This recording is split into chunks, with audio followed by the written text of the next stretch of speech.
Yorana, ravi de vous retrouver pour votre journal. Voici les titres de cette édition de ce soir. Il a fait carton plein au cœur de ses vacances de Pâques. Le Télénatois organisé par Tahiti Tourisme a attiré une centaine d'amateurs de découverte dans le cadre du lagon de Mara. Les participants ont pu s'adonner au plaisir des sports aquatiques et voir une autre facette de Paia. De nouveaux logements à caractère social pour la presqu'île. Le projet de résidence Ida et John Tiari qui se profile avec 125 logements sur 12 hectares 5 à Trava grâce à un jeune promoteur dynamique. Et la Fédération tahitienne de volleyball se prépare pour le challenge à des îles, un événement qui réunira plus de 500 athlètes venus des 5 archipels de la Polynésie française. Pour en parler, Mazinger Lee, présidente de la Fédération tahitienne de volleyball, elle est notre invitée ce soir.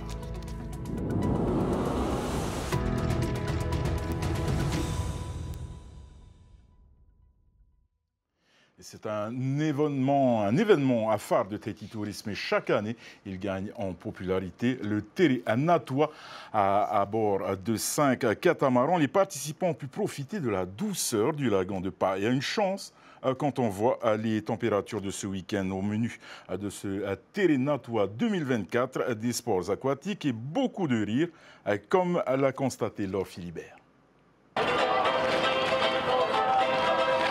C'est en musique que sont accueillis les participants du Télénatois 2024, la 4e édition sur le thème des sports aquatiques. Une centaine de personnes réparties sur 5 catamarans partagent ensemble un petit déjeuner avant de prendre la direction de Paia pour une journée au large de Mara, dans un lagon translucide. C'est une belle opération et surtout mettre en avant des nouveaux prestataires touristiques, nautiques.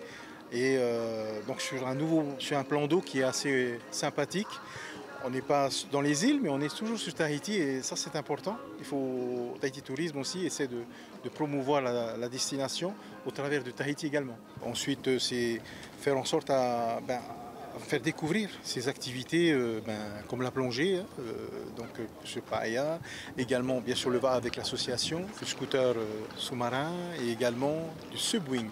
En cette période de vacances, de nombreuses familles restées sur Tahiti sont à la recherche d'activités ludiques. Je commençais par le paddle, puis après je me suis un peu baignée. Et puis après, je vais peut-être faire de la plongée. C'est rare que je vais à la mer aussi. Et du coup, tu en penses quoi là aujourd'hui? Je pense que c'est bien, c'est une journée cool. De nombreux habitants de Tahiti recherchent aussi à découvrir l'île autrement. La pirogue, ça, c'est assez facile, hein, tout haïtien c'est ramé. Le paddle, c'est autre chose. Alors, on s'est jeté sur les paddles sans écouter les consignes. Alors que normalement, c'est assis, genoux et debout. Mais nous, on a voulu se mettre debout tout carrément, donc c'est la chute totale, mais c'est génial. Ces sœurs sont des habituées des événements du GIE. Donc, en général, on essaye de participer à toutes les sorties du GIE Tourisme. On en apprend à chaque fois et puis ça fait revivre le temps ancien, surtout. Prochain tour dans 3 semaines à Moorea. Les participants pourront y pratiquer le tir à la corde. Il dessert habituellement les îles Marquises. Cette fois, le navire de croisière Aranui 5 est parti en direction des Australes. Une croisière de 11 jours pour découvrir les 5 îles de cet archipel. A commencé par Rimatara. Son dernier voyage aux Australes date de septembre dernier. Le reportage de Samuel Ravatua Smith. Le commentaire est signé Moya Piro.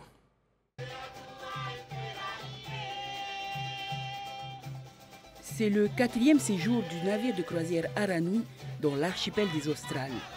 Première escale du voyage, Rimatara, où le cargo mixte est arrivé à la mi-journée après un voyage plutôt mouvementé. La mer des Australes est quand même une mer avec beaucoup de tempérament, puisque là, en ce moment, on a une houle à peu près de 2 mètres depuis 3-4 jours. Bien entendu, le bateau est en toute sécurité. On a renforcé les consignes de sécurité et que les passagers ne puissent pas se déplacer lorsque ça bouge trop. Donc on a organisé tout ce qui est room service. Mais globalement, la traversée s'est bien passée sans encombre. La nouveauté est le site d'accueil des touristes. Les artisans ont installé leur stand à Mutu Aura, mais les ventes n'ont pas aussi bien marché que lors du dernier passage du navire en septembre 2023. Nous, on s'est aperçu que sur le bateau, il y avait beaucoup d'étrangers. Donc, les étrangers ne sont pas très intéressés, peut-être parce que c'est volumineux. Les fois dernières, il y avait énormément de locaux. Donc, nos affaires, nos produits partaient bien. Là, aujourd'hui, un peu moins. 182 touristes prennent part à cette croisière. La majorité vient de l'Hexagone ou des États-Unis. Des vacanciers qui apprécient l'hospitalité des habitants des Australes. Cette île est tellement loin de tout, mais nous avons été accueillis d'une façon remarquable. Les habitants ne sont pas nombreux, mais tellement accueillants. Nous avons beaucoup apprécié, c'est un endroit charmant, c'est paisible. Nous venons de faire de la plongée avec masque et tuba et nous avons apprécié cela. Et les gens sont vraiment amicaux, gentils et nous aimons ça. Baignade et découverte du lagon, randonnée, observation du Hura, plusieurs excursions leur ont été proposées avant de remonter sur le bateau et de prendre la direction du Rurutu. Ils feront aussi escale à Reivave, Rapa et Tupuei. Un projet immobilier pour les salaires intermédiaires. C'est le projet de Teriatea Board, un entrepreneur de la presqu'île de Tahiti, qui a posé la première pierre de la future résidence Ida et John Tiariki située à Travao avec une superbe vue sur l'isthme de Tahiti. Regardez. Teriatea Board n'en est pas à sa première expérience immobilière, mais cette fois il passe à la vitesse supérieure. Propriétaire foncier, il se lance dans un projet immobilier de 125 logements sur 12 hectares 5 situé à Travao.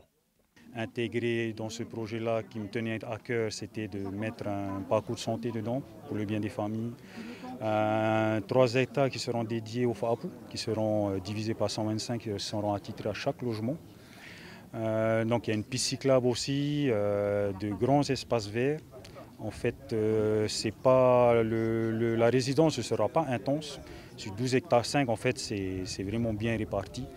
Et là, pour le bien et la dignité des familles polynésiennes, je voulais faire ce projet-là, donc, qui donne une dignité à chaque famille et avec, comme on peut voir ici, là, une belle vue et qui, pour moi, donne aussi la santé. Un projet d'envergure qui demande le soutien du pays, de l'État et des banques du FENUA.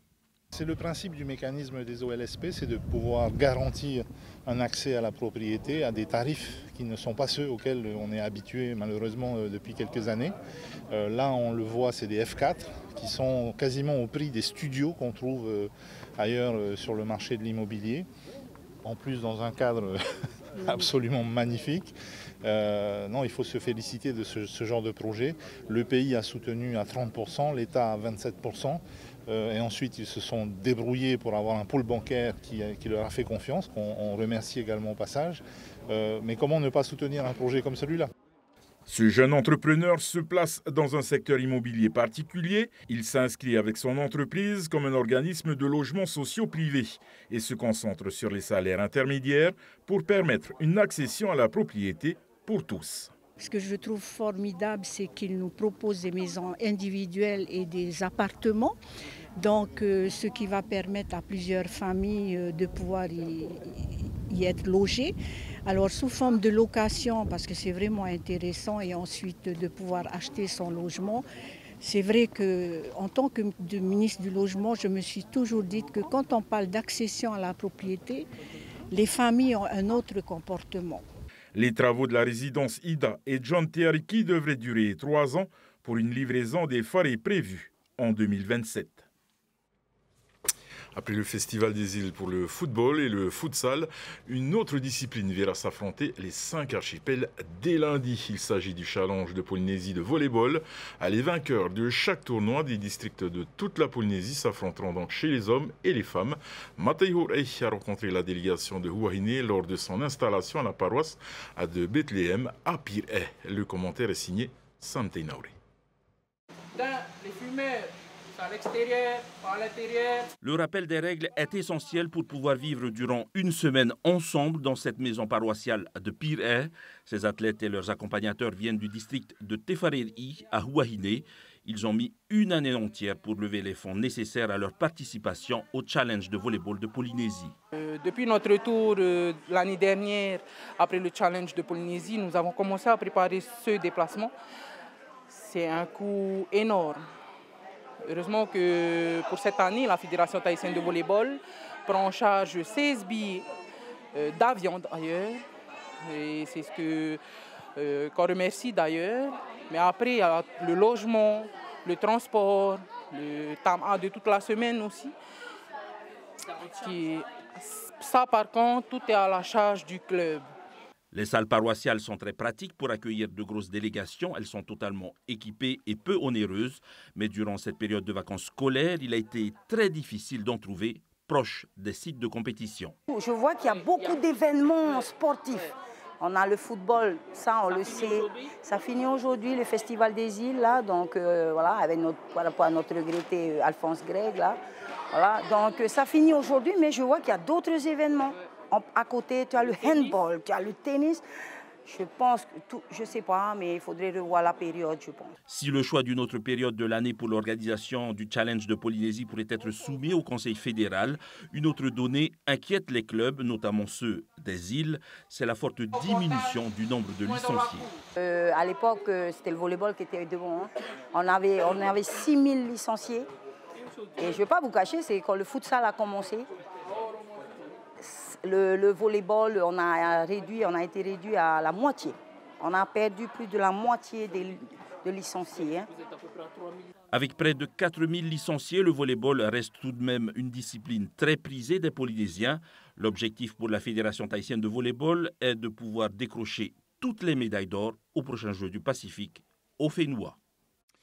Et nous accueillons à présent Ma Zingerli, président de la Fédération tahitienne de volleyball. Ma Zingerli, Yorana. Yorana Davisan. Alors, dès lundi, ce sont bien 18 équipes des 5 archipels de la Polynésie française qui s'affronteront en volleyball pour le Challenge des îles.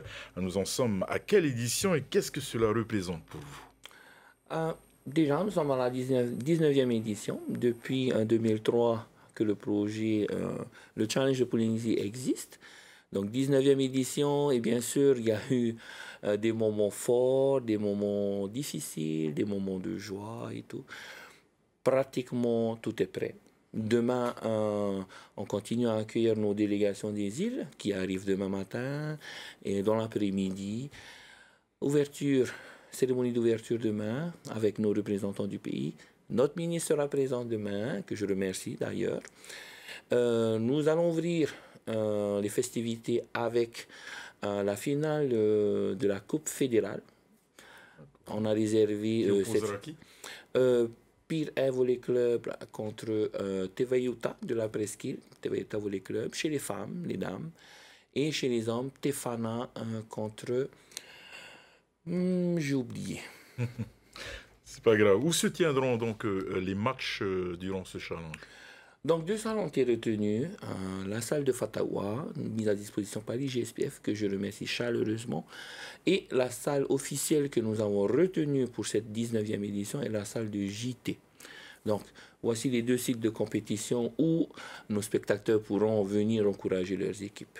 Justement, c'est ouvert à tout le monde, moyennant une entrée? Tout à fait. Donc, nous avons prévu des tarifs abordables, dirais-je. Hein?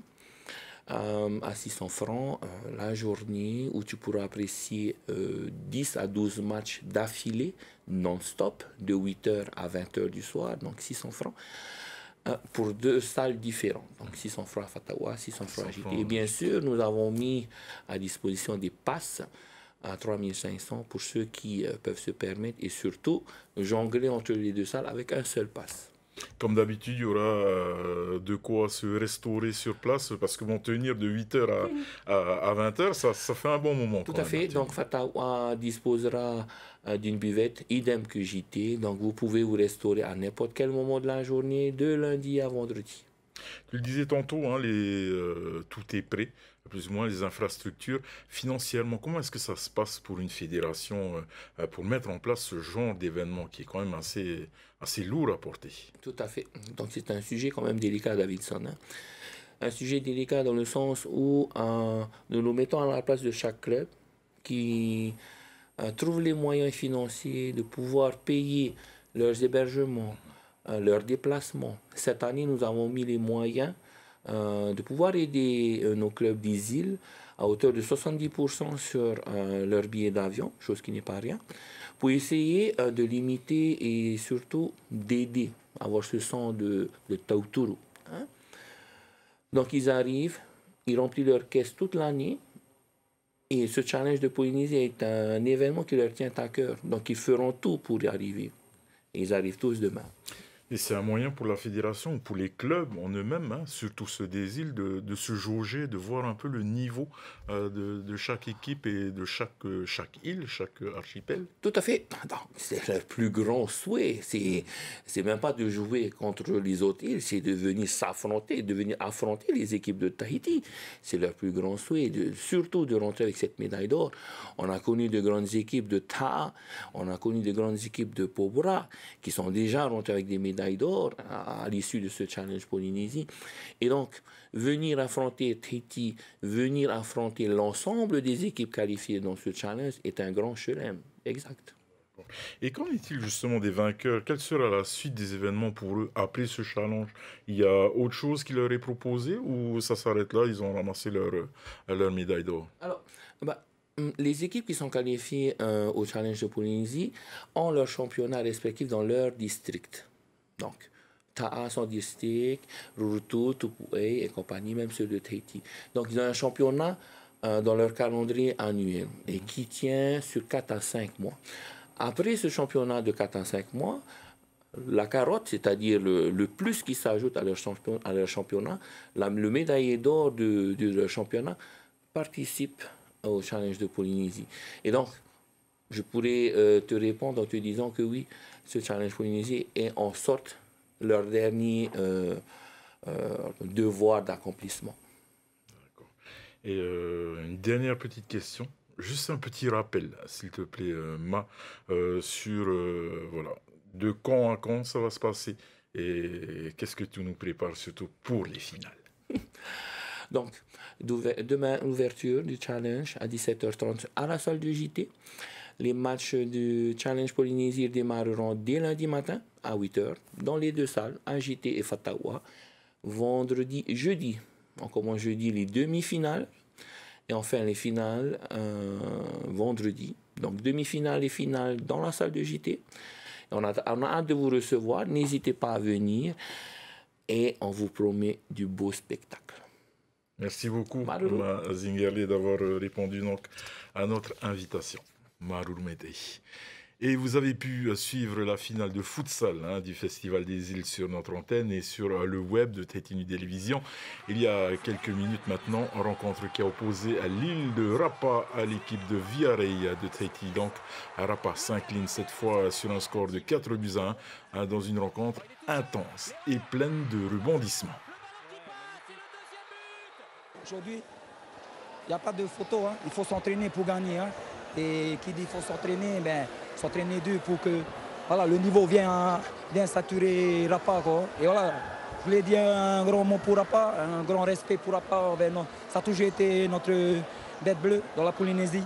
Encore une fois, merci beaucoup à Rapa, respect et voilà, bisous à la Polynésie. Pas de déception. On va parler cet après-midi. Comme c'est la jeunesse qui vient avec mes jeunes, on s'est mis d'accord, on va se faire plaisir pour cette finale. Sinon, je félicite d'ailleurs l'équipe de Viarei qui a gagné cette année. Mais soyez-en sûrs, on reviendra l'année prochaine. Une banque du Fénois propose depuis peu des systèmes de paiement destinés aux enfants. Il s'agit d'une première en Polynésie. Ces boîtiers qui ressemblent à des porte-clés fonctionnent sans contact. Manon nous en dit plus tout de suite dans la Tech Zone.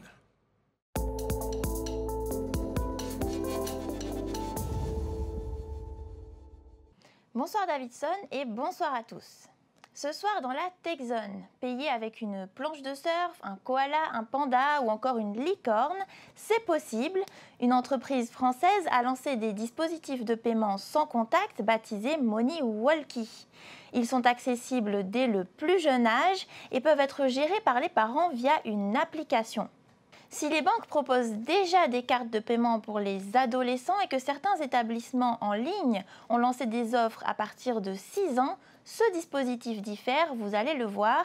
Il est disponible depuis peu en Polynésie via une banque locale. C'est un porte-monnaie connecté qui permet de payer en sans contact, qui est composé de 2 éléments.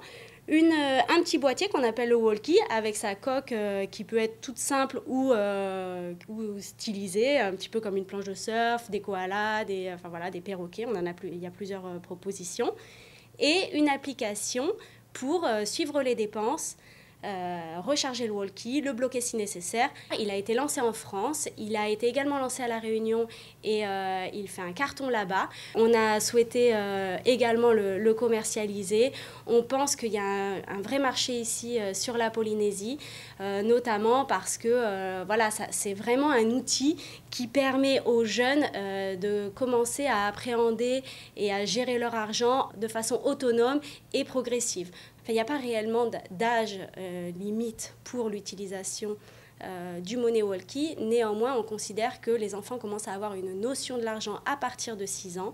Donc, c'est l'âge recommandé pour commencer à utiliser le Money Walkie. Sur l'application associée au Money Walkie, les parents pourront aussi donner des missions aux enfants. Du style, si tu ranges ta chambre, tu peux obtenir 1000 francs. L'enfant voit la mission sur son application puisque lorsque l'enfant est équipé d'un smartphone, il peut également avoir une application miroir qui a à peu près les mêmes fonctionnalités que l'application adulte, sauf qu'il ne peut pas recharger son walkie avec.